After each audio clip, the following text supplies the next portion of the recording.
G'day everyone, how you going? My name's Michael Robinson and this is my seminar on the second half of Till We Have Faces by C.S. Lewis. Now there's a lot to cover, so I'm just going to get stuck right into it with a discussion of a few themes, and I'm going to go into a quick synopsis of the reading, and then I'm going to finish off with a few questions for class discussion. So starting off with chapter 13, we have Orwell coming back down from the mountain where she's quite disturbed because she's both discovered Psyche's alive, as well as distraught because she can't see the castle that Psyche apparently lives in. She tells the fox everything apart from the glimpse of the castle that she thought she had. However, he quickly reassures her that Psyche must be delusional, nothing like this can logically exist. In this chapter is probably the first apparent manifestation of possessive love that Orwell holds for Psyche. So in chapter 13 she states, with regards to freeing her from the felon and living in the mountain, "If there is no other way, I will kill her." So basically she's stating that she would rather Psyche be dead than for Orwell to have to think about her being with someone who is not her, otherwise unreliant on her. Which in some ways can be seen as almost noble, because she wishes the best for her sister, she doesn't want her to be with this villain. However, it's perverted in its direction because it's for Orwell, not for the love of actual Psyche. So her love for Psyche manifests not for the good of Psyche, but because Orwell feels that she could not survive without her. This is the first theme I want to talk about in this seminar, is the difference between Psyche's generous love and Orwell's possessive love. So Lewis refers to this a lot throughout the novel, and also in other books such as The Four Loves. So in The Four Loves, Lewis mentions how the perversion of need love can become possessive. So there's four types of love, need love is one of them. Orwell feels like she needs to be needed. So when Psyche becomes married to the god of the mountain, Orwell thought she was devoured by the beast, but regardless, when Psyche goes away from Orwell, right, she suddenly feels as if she's not needed, and that sends her into a spiral of self-pity / panic that no one's going to rely on her anymore.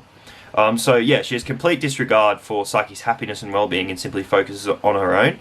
This not only happens with Psyche, but with other characters, specifically Bardia, who it's revealed to Orwell later that she actually worked him to death. So Bardia's wife told Orwell in chapter 19, I think, that she worked Bardia to death. So that was pretty confronting to her as well.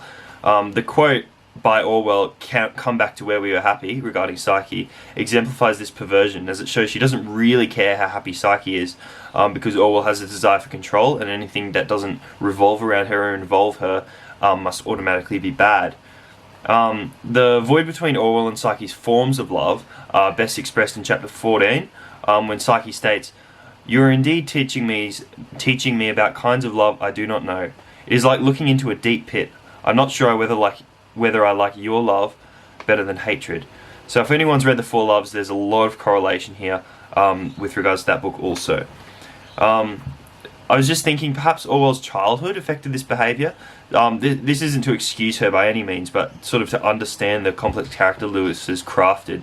Sort of her need to be needed complex was perhaps influenced by being told she's ugly all her life, or even maybe her father and his anger issues played part in this condition.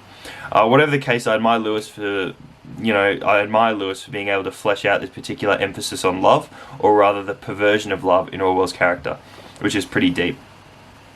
The second thing I'd like to talk about is Orwell's relationship, or I guess lack of relationship with the gods, refusal to have a relationship with the gods. So being an adaptation of a Greek myth, there would have to be gods included, as it was a very real element in that society and culture. However, we as readers are more exposed to Orwell's internal struggle to deal with the reality of them. So we see in chapter 14 and 15, when Orwell goes back up to the mountain to convince Psyche to come down with her, how much she's misguided or delusional her outlook of the gods is. How delusional she's seen a god, but she refuses to believe in it. So prior to chapter 15, her struggle is very real and relatable to a lot of people. She doesn't know whether gods exist. She hasn't seen any particular physical manifestation of gods, sitting on the ledge between the possibility of their existence and not existing. It can feel very real and relatable to many people sitting on this ledge here. However, in chapter 15, she has direct contact with the god of the mountain. She knows they exist, but still, in her stubbornness, she can't allow her will to bend towards them, I guess, to give up Psyche to them. She just can't. Perhaps by believing them, she'll be surrendering Psyche to a god, and then we'll lose the one thing, because that's really what Psyche is in this instance. Psyche's reduced to a thing in Orwell's head. But she'd lose the one thing that's really relied upon her properly. Nevertheless, she's presented with all the real evidence and still stubbornly refuses to believe. So even when the mountain around her is shaking and exploding, she's still convinced that it's some hideous beast or vagabond that's doing it. During a hearing even with the gods later on, she states, "You'll say I was jealous of Psyche, not while she was mine." So these are all examples of Orwell's possessive nature and how her possessive nature stopped her from connecting to the gods in a proper way. Also something interesting, just building on that, something interesting in the first few chapters of the second half of the book, and even in the most of the first half, it concerns Orwell and Psyche and their relationship and how their love developed and manifested. It's quite story enriching and has interesting plot lines. However, after Orwell comes down from the mountain, the story takes a turn towards general life, things around the kingdom. It's almost as if Orwell tried to block Psyche and the gods and everything tender and womanly around her and ignore her inner turmoil. So she sort of bent towards that more general life. All these chapters kind of represent this suppressed desire to just be free. Sort of, it's just monotonous to a degree. And I think by doing this, by falling into general monotony, describing daily life, Lewis is really showing Orwell trying to distract herself from the decisions she's avoided, so whether the gods are real or not, and how to deal with Psyche and her basically destroying Psyche's life. So the third theme I'd like to talk about is Orwell's veil and the importance it holds in the story. So in chapter 16, after her encounter with the god, she resolves to always wear a veil, and there's a lot of symbolism behind this action. So within Orwell, there's a separation here, there's a distance, it's more than just a physical veil, rather there's a power behind it, a power that she feels behind the veil. So there's the power of not knowing what's behind it for other people. So interestingly, this is exactly her complaint against the gods, and mainly Ungit. The holiness of Ungit is exemplified in Orwell herself, which correlates later because Orwell is actually Ungit, it's described. But the phrase holy places must be dark places not only relates to physical darkness, but also about people being in the dark, about the actual nature of Orwell. Her face, there's a lot of correlation between the name, till we have faces, Orwell's face, Ungit, it's all connected, right?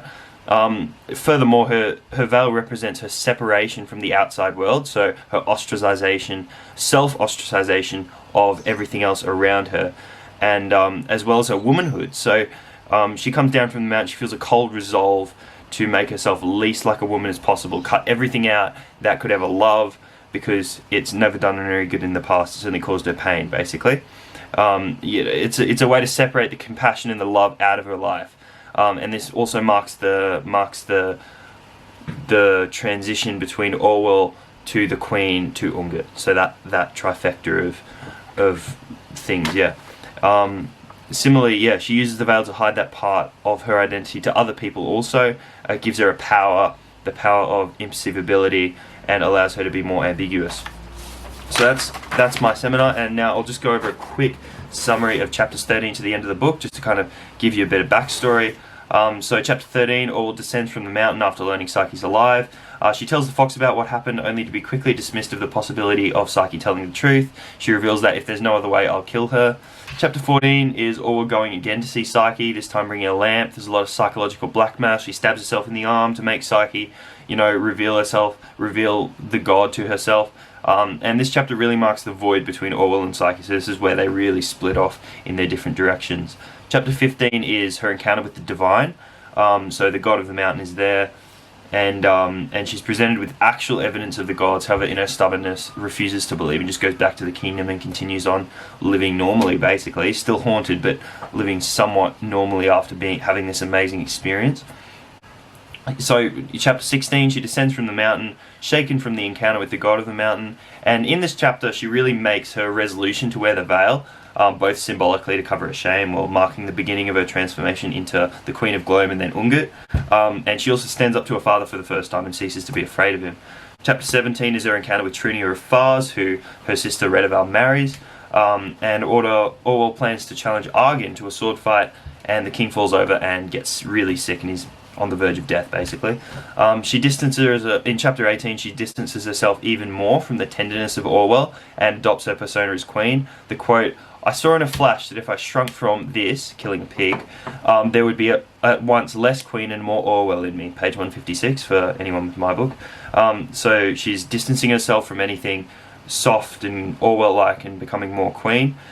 She also declares the fox free, however, he then agrees to stay. So rather than wish his joy returning to his homeland, she only thinks of herself and how empty she'd feel without him. Chapter 19, Orwell wins her first combat against Argan and feels more affected than she cares to admit. Later there's a large banquet after the battle in which Orwell feels rejected by Bardia, who referred to doing his soldierly duty as work. Also the king dies and Orwell inherits the throne, she's queen. Chapter 20 summarizes basically a bridge, many years in Orwell's life, and the things she did around the palace as queen. It's mainly to show how Orwell has tried to distract herself from the gods and Psyche and that inherent burden upon her. Also the fox does pass away in chapter 20. Chapter 21 is an account of her travels around the world. She decides to visit places. She also meets a priest who tells a poor rendition of their story, after which hearing she decides to write the book that we're reading by Lewis.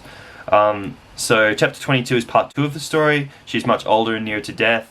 Bardia dies. Orwell goes to comfort his wife, who blames Orwell for his death, and she realizes her love for Bardia ate both of them up. Chapter 23, she has a vision that her father's alive. He makes her dig a hole in which she discovers, he asks the question, who is Ungit? And she discovers that she was in fact actually Ungit. She tries to drown herself, but the god of the mountain stops her. Chapter 24, she has a second vision in which she's basically judged by the gods. She reads out her complaint, which morphs into a few withered pages rather than the book she thought she wrote. This symbolizes the reduction of all the unimportant fluff she used to deceive herself and how she reads out what she actually means. She talks mainly about how she would rather Psyche be dead and hers rather than immortal but belonging to the gods.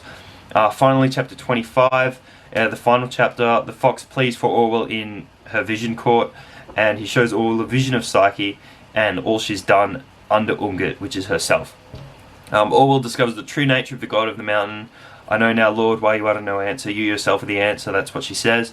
And she dies with the knowledge of the god of the mountain, basically. So to quickly summarize, themes covered are the difference between Orwell and Psyche's love and the way in which they manifest differently.